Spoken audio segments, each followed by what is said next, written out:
आवाजाच्या दुनियेमध्ये सोबत स्वप्नांची, आवाजाच्या दुनियेमध्ये सोबत स्वप्नांची, कुणी गाणी गाई गप्पा मारी रंगत विषयांची, कुणी गाणी गाई गप्पा मारी रंगत विषयांची, या रेडिओच्या लहरींवरती चंगळ श्रोत्यांची, या रेडिओच्या लहरींवरती चंगळ श्रोत्यांची, ही इन्फिनिटीची वाणी आहे 100 नम्राची, ही इन्फिनिटीची वाणी आहे 100 नम्राची, ही इन्फिनिटीची वाणी आहे 100 नम्राची. पिंपरी चिंचवड एज्युकेशन ट्रस्ट संचालित infinity community radio 90.4 FM reflecting you. श्रोते हो नमस्कार, आपण ऐकत आहात PCT's इन्फिनिटी 90.4 FM तसंच आमच्या लाईव्ह स्ट्रीमिंग मोबाईल ॲपवरून इन्फिनिटी रेडिओचं प्रसारण जगभरातून. आता वेळ झाली आपल्या सगळ्यांच्या लाडक्या श्रुतिका मालिकेची, जिचं नाव आहे पानामागे दडलंय काय. याचं लेखन केलंय विराज सवाई याने, तर सहभागी कलाकार आहेत प्रसन्न कुलकर्णी, ज्योती गोखले, माधुरी ढमाले, विराज सवाई. आज ऐकूया या मालिकेचा 4था भाग.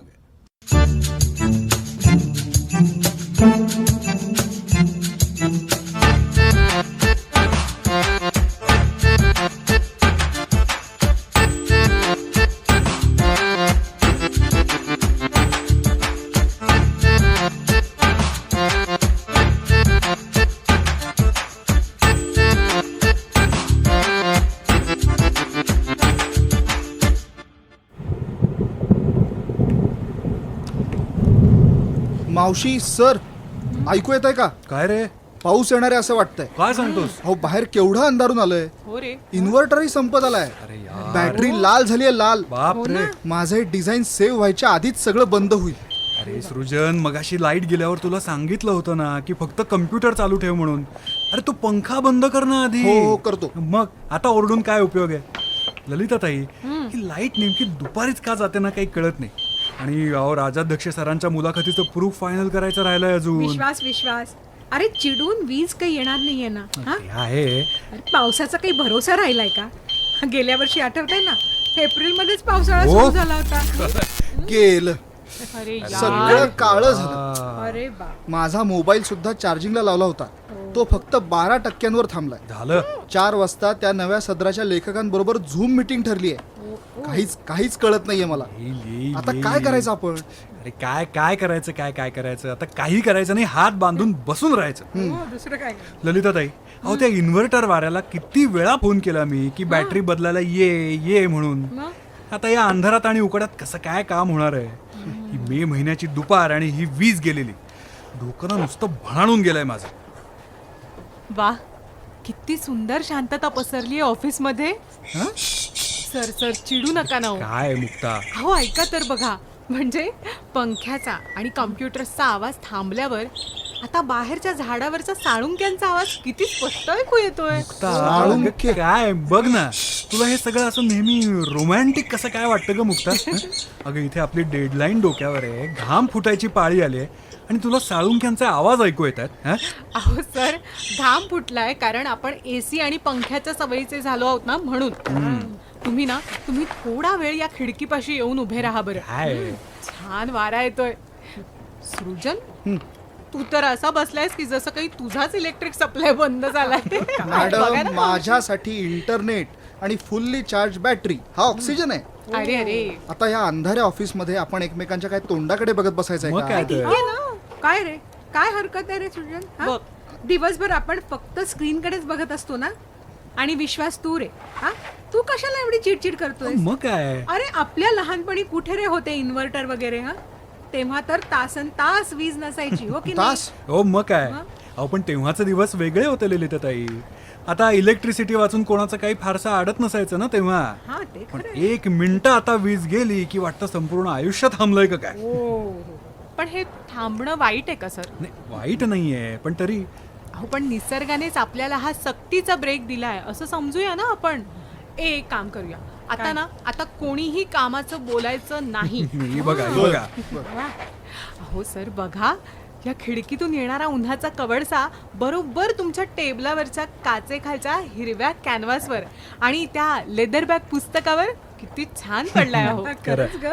आणि सगळे आवाज थांबल्यावर किती शांत वाटतंय ना सगळं मावशी. अगदी अगदी खरं आहे मुक्ता. अगं हा प्रकाश बघितला ना की मला आमचं कोकणातलं जुनं घर आठवतं. हो माझघरातल्या कोपऱ्यातल्या काचेच्या कौलातून अशीच उन्हाची तिरीप सारवलेल्या भिंतीवर पडायची. आहा. वा. हा आणि तेव्हा इन्व्हर्टर वगैरे काही नसायचं बरं का. दुपारी वीज गेली की आई आम्हाला पडवीत सतरंजीवर झोपवायची आणि सुपारीच्या विहिरीपासून तयार केलेल्या हात पंख्यानी वारा घालायची. हात पंखा. हो अरे आणि तोही सुपारीच्या विहिरीचा कोकणातली लोक काही वाया जाऊ देत नाही. बाबा हुशार. अर्थातच खरं सांगायचं तर ना तेव्हा लाईट जाणं हा कधी प्रॉब्लेम वाटतच अगदी, नव्हता. हो मग ना. काय तर तो एक कसा रोजच्या खेळाचा जसा भाग असतो ना तसाच असायचा. आणि कधी रात्री दिवे गेले की मस्तपैकी आम्ही बाहेर वाड्याच्या अंगणात किंवा मग नाहीतर एकदम वरती वाळवणाच्या छतावर जाऊन मस्त पडी मारायचो. आम्ही पण हा. आणि रेडिओवर भावगीतांचा नाहीतर मग एखादा असा कुठला तरी कार्यक्रम किंवा मग नाटक लागलेलंच असायचं. वा. अंधारामध्ये फक्त रेडिओचा तो लाल दिव्याचा ठिपका तेवढा मात्र दिसायचा. आणि गाणी ऐकता ऐकता वेळ कसा जायचा ना ते सिरियसली कळायचं सुद्धा नाही. म्हणजे सर तुम्ही चक्क अंधारात बसून राहायचा, हा. काहीच न करता? काहीही न करता. तुम्हाला कंटाळा नाही यायचा? अहो म्हणजे आता मोबाईल नसेल तर मी वेडा होऊन जातो. ते तर तू आहेसच. म्हणजे असला तरी सॉरी मुक्ता मॅडम, तुमच्या डिजिटल सुट्टीचा प्रयोग मी करायचा प्रयत्न करतोय, मनापासून करतोय. पण जरा आदत से मजबूर. हा, ते माहिती आहे आम्हाला. थोडा तरी वेळ लागेल ना कळलेलं कळायला, कळलेलं वळायला. सृजन मी काही म्हंटल का? जमेल तुला, हळूहळू जमेल. आणि तुला वाटतंय हेच खूप आहे अरे. हो खरंय. आणि तुला सांगू का, कंटाळा यायला तेव्हा वेळ होता कोणाकडे अरे. एक्झॅक्टली. म्हणजे लाईट्स गेली ना की आम्ही काय काय उद्योग करायचो माहितीये सर. काय काय ग. सांगते. मेणबत्तीच्या प्रकाशात भिंतीवर हाताने सावल्यांचे प्राणी बनवायचो. Correct correct. हा, म्हणजे हे बघा, हा असा हात केला ना की त्याचा कुत्रा व्हायचा आणि असा केला की पक्षी. म्हणजे भक्क प्रकाशापेक्षा सुद्धा ना त्या सावल्यांमध्ये जास्त गंमत होती. Absolutely absolutely. आणि विश्वास ते आठवतंय का रॉकेलचा तो निळा कंदील हो किंवा चिमणी. रोज त्याची काच पुसणं हे एक मोठं काम असायचं. आमची आजी करायची. हा.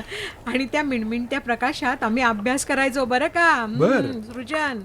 हा आजच्या या लख्ख दिव्यांपेक्षा त्या कंदिलाच्या प्रकाशात शब्दांना जास्त अर्थ येत होता असं वाटतं मला कधी कधी. कराय कराय अगदी बरोबर बोलत ताई. तेव्हा खरं तर ना अशी साधनं नव्हतीच, ते कमी होती. पण वेळ मात्र सगळ्यांकडे असा भरपूर होता. आणि आता काय, आता साधनं भरपूर आहेत पण कोणाकडे 2 मिनिटं शांत बसायला वेळ नाही. अहो स्वतःसाठी सुद्धा वेळ काढत नाहीत आता लोक. आणि अशी कधी मधी वीज गेल्यानंतर आपल्याला कळतं की आपण किती ओरडत असतो, किती धावत असतो. खरं सांगू ना तर अभाव नावाची गोष्ट होती ना आपल्या आयुष्यामध्ये, म्हणून असलेल्या गोष्टींची किंमत होती आपल्याला. अगदी बरोबर आणि खरं सांगायचं तर अजूनही आहे. सृजन, तुझ्या या जेनझी पिढीला काही नसण्याची मुळात सवयच नाहीये. सगळं काही मागायच्या आधीच मिळत गेलंय, हो की नाही? मला तर हे सगळं एखाद्या हिस्ट्री चॅनलवरच्या डॉक्युमेंटरी सारखं वाटतं. चांगला होता. पण सर तेव्हा तुमचं काम कसं चालायचं? म्हणजे कम्प्युटर नाही, इंटरनेट नाही. अरे कुठलं काय सृजन, तेव्हा डिजिटल टायपिंग होतच कुठे. हो. म्हणून तर खरं तर प्रत्येक शब्दाचा विचार व्हायचा. एकदा कागदावर शाई उतरली की ती खोडता यायची नाही, कमाल. पुन्हा पहिल्यापासून करावं लागायचं. त्यामुळे लिहिण्यापूर्वी माणूस 10 वेळा विचार करायचा. पण आपण आज काय, बॅकस्पेस दाबतो आणि शब्द पुसून टाकतो. सोपं झालंय सगळं. सध्या आपण आपल्या आयुष्याचं सुद्धा असंच केलं असंच मला वाटतं, हो का ललिताताई?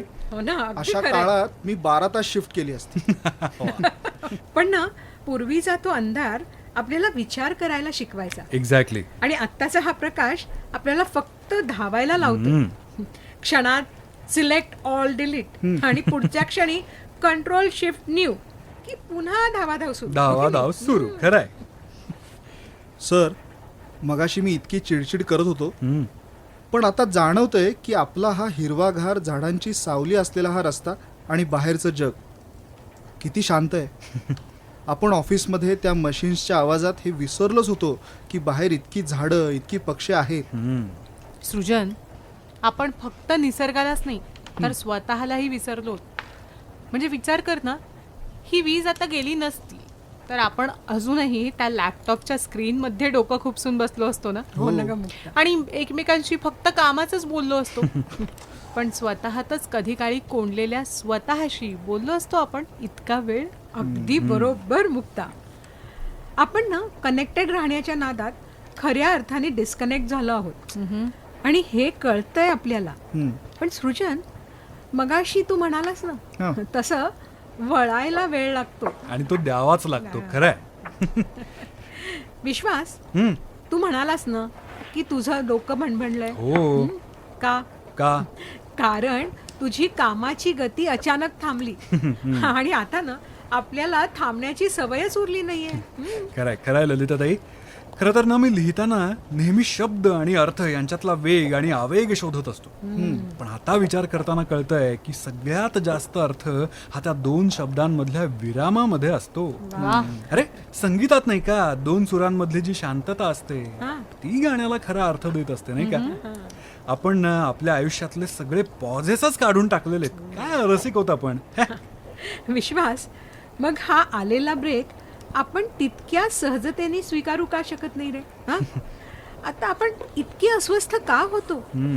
कारण आपल्याला भीती वाटते की आपण थांबलो तर जग पुढे निघून जाईल. अरे पण कुठे जायचंय आपल्याला इतक्या वेगाने? आणि शेवटी काय साध्य करायचंय रे? हा? खरंय विचार करायला पाहिजे. मावशी, साध्य काय करायचंय हे अजून तरी मला माहित नाही, पण धावावं लागतं असं एवढंच माहितीये. नाहीतर आपण मागे पडू अशी सारखी भीती वाटत राहते. पण आता या अंधारात बसल्यावर वाटतंय की थोडं मागे पडलो तरी काय बिघडणार आहे. उलट अंधारातून आजूबाजूचं दृश्य जरा जास्त स्पष्ट दिसत वा. जातं.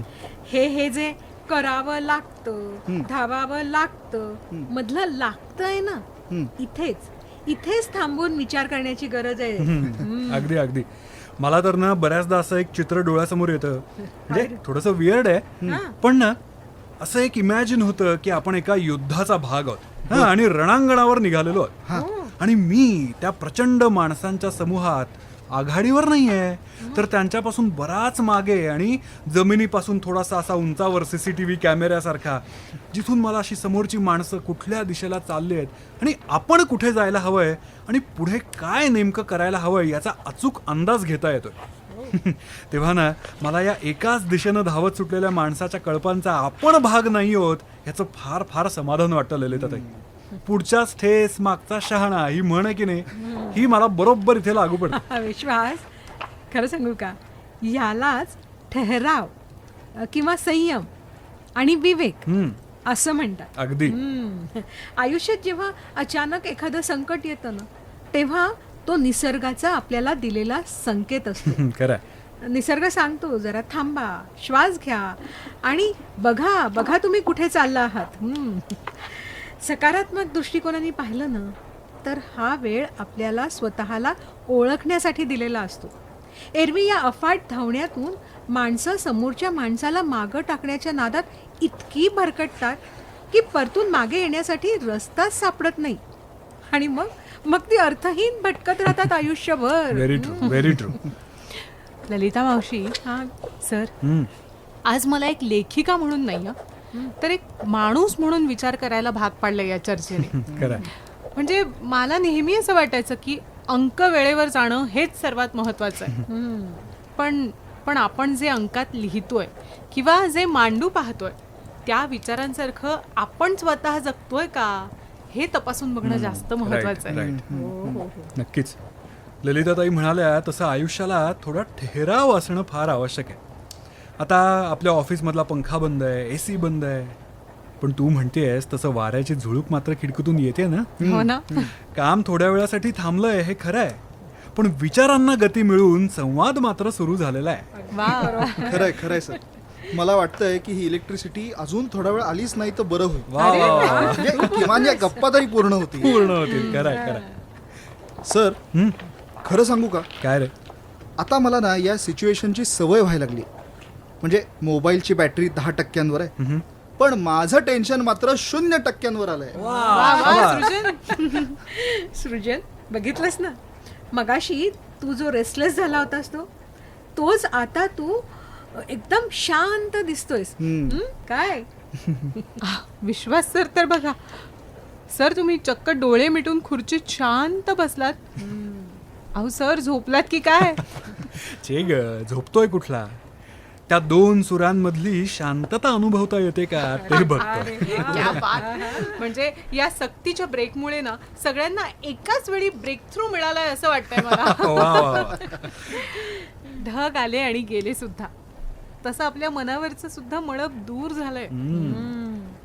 अरे आली आली लाईट आली.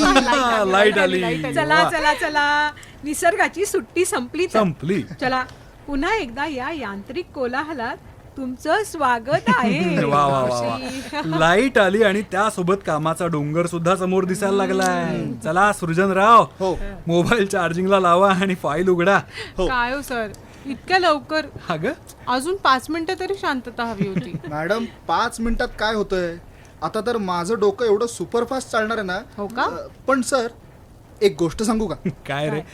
आता लाईट जाओ किंवा न जाओ, हवा तेव्हा लगेच असा हुकमी ब्रेक घेऊन आपण गप्पा मारू शकतो. वा वा आहे बघा. लगेच उद्या लाईट घालवेल. हे, काय रे सृजन मोठा शहाणाच आहेस की? मग काय? हा? हवा तेव्हा ब्रेक म्हणे. हे सगळे प्रयोग आपापल्या घरी बरं का? हा. ऑफिस मध्ये नाही. नाही पण आता या एनलाइटमेंट बद्दल आपण गरम गरम मस्त चहा घेऊया हा. का? सुंदर आयडिया. मस्त. अरे देवा, काय? मगाशी लाईट गेल्याच्या गडबडीत मी गॅसवर चहा तसाच ठेवून तुमच्या गप्पात रंगून गेले. झालं कल्याण. हो ना. तो इथे जळून पार त्याचा कोळसा झालाय. देवा. बाप रे. आणि सर लाईट आल्या आल्या अक्षर संवादाच्या ग्रुपवर 75 नोटिफिकेशन आलेत. आणि राजाध्यक्ष सरांचे सेक्रेटरी विचारतायत मुलाखतीचा प्रूफ अजून झालं कसं नाही. सर ते चिडलेत. अरे देवा, हे मुक्ता सृजन. हा. अरे नाही नाही नाही, कामाला लागा लगेच. ते तत्वज्ञान आणि तो ठहराव विराम वगैरे बाजूला ठेवा सध्या. आणि ललिताबाई, तो जळलेला चहा फेकून द्यावा आधी. आपल्याला पुढच्या 2 तासात हे काम संपवायचंय. चला लवकर. ओके. सर मगाशी तुम्ही म्हणाला होतात की काहीही अडत नाही, जग आपल्याशिवाय सुरूच राहतं. त्याचा प्रत्यय आला. बरोबर पकडलं हं हिने. अगं मुक्ता, पण ते बोलायला खूप छान आणि सोपं गोड गोड वाटतं हं? पण कामाशी त्याचा बॅलन्स साधता आला नाही ना तर अशी फजिती होते. खरं आता लाईट आले आणि डेडलाईन हीच आपली खरी लाईट आहे, हो की नाही? हो, सृजन, तो राजाध्यक्ष सरांचा फोटो क्रॉप केलास की नाही? करतोय सर. हा, गुड, शाबास. पण सर अहो माझ्या मोबाईलची बॅटरी आता 60%वर अरे मग आली. लाव ना चार्जिंगला. नाही नाही नाही, लाईट आल्यावर चार्जिंग सुरू व्हायच्या ऐवजी एक फेज जाऊन सॉकेटच बंद पडलंय वाटतं. इन्व्हर्टर वाल्यानंतर मी बघून घेणार आहे. जळलं मेलं भांड. काय झालं? झालं मावशी? विश्वास, अरे चहाचं भांड घासण्यासाठी आता मला एखादा ठहराव घ्यावा लागेल असं ठहराव. वाटतं. इतकं ते जळलंय.